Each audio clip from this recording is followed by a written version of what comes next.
వాటి వాంఛను నాకు దయచేయ. నాకు తెలుసయ్యా, నీ కొరకు గొప్ప వాటిని తలపెడితే నువ్వు మాకు గొప్ప సఫలత, గొప్ప ఆశీర్వాదం ఇస్తావని మేము నమ్ముతున్నామయ్యా. ఈరోజు భయం రానివద్దయ్యా, చేయగలనా అని సందేహాలు రానివద్దయ్యా. అవును, మేము మా శక్తితోటి చేయలేము, కానీ క్రీస్తుని బట్టి, ఆత్మను బట్టి సమస్తము సాధ్యమని నమ్ముతూ నేను తీర్మానించుకుంటున్నా, దేవుడే నడిపిస్తాడు. నేను తీర్మానించుకుంటున్నా, దేవుడే తన కార్యము, తన శక్తినిచ్చి, తన ప్రేరేపణ చొప్పున నన్ను నడిపిస్తాడు అనే విశ్వాసముతో తీర్మానించుకొని ముందుకు వెళ్ళే కృపను దయచేయ. వచ్చిన ప్రతి ఒక్కరిని దర్శించండి. ఎటువంటి పరిస్థితులు వచ్చారో నాకైతే తెలియదు, కానీ దేవా, అన్ని ఎరిగిన ఆత్మదేవా నీకు వందనాలయ్యా. ప్రతి ఒక్కరిని బలపరచు, ధైర్యపరచు.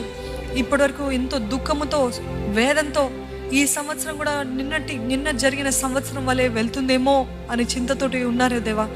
సమస్తమును కూడా నూతన పరచమని అడుగుతున్నానయ్యా. We will bury the past Lord. గతాన్ని పాతిపడుతున్నాం దేవా. కృంగుదల, నిరాశ, నిస్పృహ, discouragement, everything we bury it Lord Father. New hope, new joy, నూతన నిరీక్షణ, నూతన ఆనందము, నూతన ఎదురుచూపు, మాకు ఎక్స్పెక్టేషన్ దయచేయమని అడుగుతున్నానయ్యా.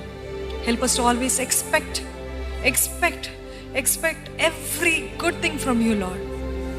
నీ నుంచి ఎదురు చూసేవారుగా, నిరీక్షణ ఆధారంతో నీ వైపు చూసేవారుగా మమ్మల్ని చేయమని అడుగుతున్నానయ్యా. వచ్చిన మమ్మల్ని అందరినీ దీవించండి.